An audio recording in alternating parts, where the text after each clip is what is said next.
法学の法学片山です。今日は iOS18 で登場しているアクセシビリティ機能について分かりやすくご紹介したいと思います。そもそも皆さん iPhone にアクセシビリティ機能があることって知ってますか？ iPhone のアクセシビリティ機能って何かっていうと、設定の中にアクセシビリティっていう項目があるんですよ。でそこ見てみると、視覚、動作、聴覚、読み上げ、認知とかみたいな、あらゆるいろんな人が iPhone を使うときにこういうちょっと使い方ができたらいいなとか、そういったことを叶えてくれるっていう、そういう機能なんですね。本当に細かいところまで、こだわることができたりとか、 iPhone を自分で使いやすくカスタマイズすることができるっていう、そういう機能なんですね。代表的なところで言うと、ボイスオーバーとかご存知かな。全盲の人とか目の見えにくい人でも耳で情報を得ることができるようにiPhone を読み上げてくれるとか、そういう機能があったりするんですけれども、そういったものもね、アクセシビリティの機能の中に入ってたりします。これ最初はね、本当にアクセシビリティってそういったボイスオーバーくらいだったと思うんですけれども、今やもう本当にあらゆる感覚に拡張されていて、非常に興味深い内容になってますので、ぜひ一緒に見ていければと思います。いや、とは言っても基礎的なことでしょって思ってるそこのあなた、違うんですよ。すごいんだから。ほんとね、今ね、もう盛り上がってます。今日はその話をしたいなと思います。まずはね、 iPhone で皆さんアクセシビリティ機能なんか使ってます？私はね、使ってるかな。でも Face ID とかは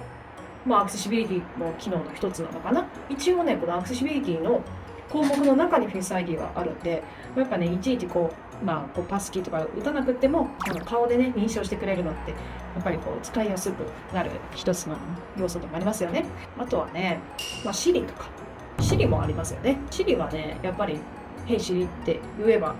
例えばタイマーで起動してくれたりとか、私は料理をしてる時とかなんかよくやったりしますけども、そういうね使い方もできますし、そういったことも手を動かせないとか、そういった人でも使うことができる、そういう機能なのかなと思います。でもテキストサイズとか画面表示とかは、私はね、パソコンでは使ってますね。ちっちゃい文字だと大きくしたりとかするのも、アクセシビリティの一つですよね。iPhone ではね、使ってないかな。こうやって紐解いていくと、アクセシビリティ機能ってちょっと別の世界の人が使うものっていう風に思われがちかもしれないんですけど、意外とみんなの生活に溶け込んでいる、そういうものなんじゃないかなという風に思います。今日はね、その中でも現時点で2025年4月時点で最新の情報を皆さんにお届けできればと思います。じゃあ1個ずつご紹介していきたいと思います。まずは視線トラッキング。目の動きだけでデバイスを操作できるっていう時代がもう来てるんですね。機材を使っている人は知っているって方もいらっしゃるかもしれないんですけど、それがもう iPhone でできちゃうんですよね。でもそういったね、この物理的な制約がある方でも、その視線でアプリの要素を選択して、視線を一時的に固定することによって操作が可能になります。追加のハードウェアも不要なので、とってもいいですよね。でしかも AI によるこのオンデバイス処理というものがあって、それによってプライバシーもきちんと保護してくれるみたいです。そして車両モーション Q、 これはね、私追加されてすごく嬉しかった。移動中の車両内でiPhone 使うときに画面の端にアニメーションを表示してくれるから、車両の動きに合わせて動くことで乗り物酔いを軽減してくれるって、そういうものなんですね。私ね、もう本当に昔から乗り物酔いがひどくて、でも仕事でね、やっぱり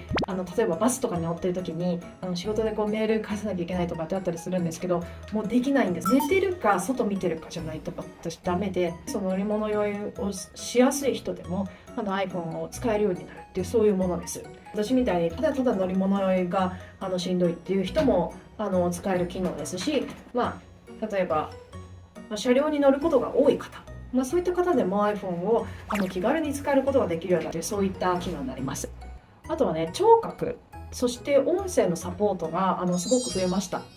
まずはミュージックハプティクス。これは聴覚に障害のある方が音楽を体感できるように音楽のリズムとかビートとかを振動で再現してくれるって、そういう機能なんです。私のろう者の友人がこれを最近は使って音楽を楽しんでるって言ってましたね。余談なんですけど、私の周りのろう者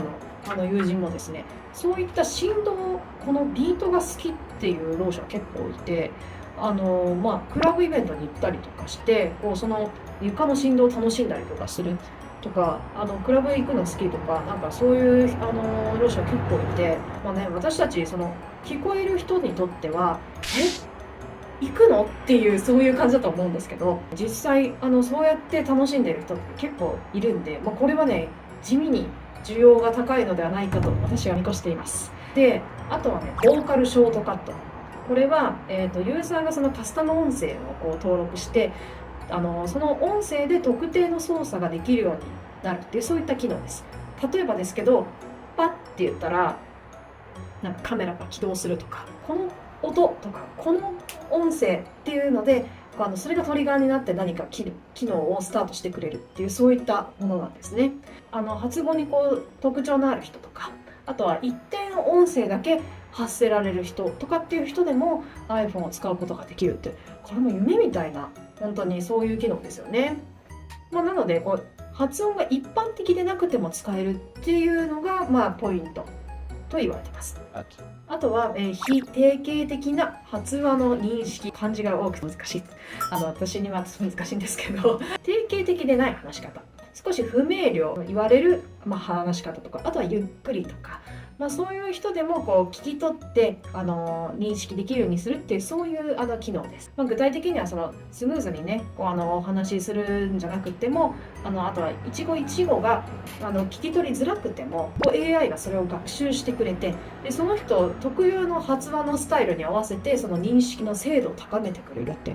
本当に AI ってすごいですよね。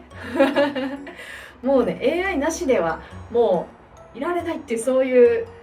社会になってますよね。こうやって、AI っていろいろ言われることもあるけど、こうやってね、今までチャンスのなかった人とかできるようになるっていう、 AI ってすごくそういう可能性があると思うんですよね。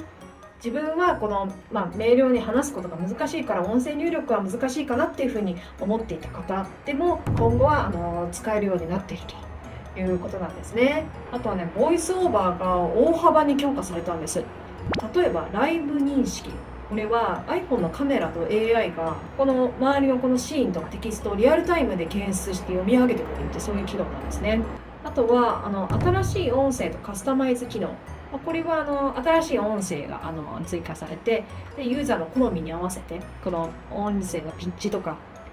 音量とか、あとは声の高低とか、あとは文と文の間の休止とかも調整できるようになったんだそうです。これによって本当に自然にね、この聞き取りやすい音声体験っていうのができるようになるんですね。これまでね、やっぱコンピューターの音声ってずっと誰が使っても同じとかみたいなことが当たり前だったんですけれども、そういったことも少しずつカスタマイズできるって、そういうことになってるんですね。あとは新しいタッチジェスチャー、タッチのジェスチャーが少し変わりまして、点字画面入力を開始することができると。そう、これね、ちょっと今お話ししてて思い出したんですけど、 iPhone ってね、点字を入力することができるんですよ。これはさすがに点字を入力する機械がないとダメなんですけど、 Bluetooth につなげる機械だったら iPhone とつないで iPhone で入力することができるんですって。すごくないですか？私の知り合いの全盲の矢部さんも、字を書くよりも自分は点字で書く方が得意だっていうふうに言ってたんですね。紙で何か伝えるっていうふうになった時にすぐ書けるのがいいですよね。あとはね、オーディオダッキングって呼ばれる機能なんですけど、これはね、他の音声の音量を自動的に下げるっていうことができるみたいなんですね。で、なのでボイスオーバーだけを大きくするとかっていうこともできたりするんですね。あとは画面に触ってからボイスオーバーが項目を選択するまでっていうのの時間を自分で調整できるようになったんだそうです。これはユーザーがね、例えば自分はちょっと待つの苦手なんだけどちょっと待たなきゃいけないとか、自分にとっては早いなって思ってた人とかでもその後の感覚を調整することができる。こういうのってやっぱり本当にね、かゆいところに手が届くっていうすごい機能ばっかりですよね。本当にすごいなと思います。結構ボイスオーバーの話しちゃったんですけど、あとはね、拡大鏡も結構機能がたくさんついてですね、新たにリーダーモードっていうのと演出モードっていうのが出たんだそうです。これはね、リーダーモードっていうのは拡大鏡を使ってこの書籍とか本とかのテキストをこうより読みやすくするっていう表示モードなんですね。でカメラで映したこう文字をこうコントラストを強化してくれたりとか、背景を除去してくれたりとか、あとは読みやすいフォントで表示してくれたりとか、そういう風に勝手にやってくれるんですよね。あとはね、検出モード。iPhone のカメラとライダースキャナー。これはライダースキャナーは機種によって違うんですけどね、あるかどうかっていうのはまた違うんですけど、これとかないんですけど、このライダースキャナーを使って周囲の物体とか、あとは人とかドアとかを検出できると、そういうモードなんですね。できることとしては、その人物の検出、あとはドアの検出、そして文字の検出。例えば、活用例としては、白杖を持ったユーザー、建物の入り口を探すときとか、あとは自販機の操作パネルを見つけたいときとか、そういうときにもすごく便利なんだそうです。いや、すごいですよね、本当に。あとはね、パーソナルボイス。これはね、iOS17 で導入されてるんですけれども、改めてね、もしご存知の方もいらっしゃるかもしれないんですけど、改めてお話しすると、パーソナルボイスっていうのは、自分の話した声をもとに AI が合成の音声を作ってくれる、そういう機能なんですね。で、これはライブスピーチの機能と組み合わせて使えることができるので、例えば画面に入力した文章を自分のパーソナルボイスで読み上げることができるっていう、そういう機能なんですね。例えば発声が今後難しくなるかもしれないっていう人とか、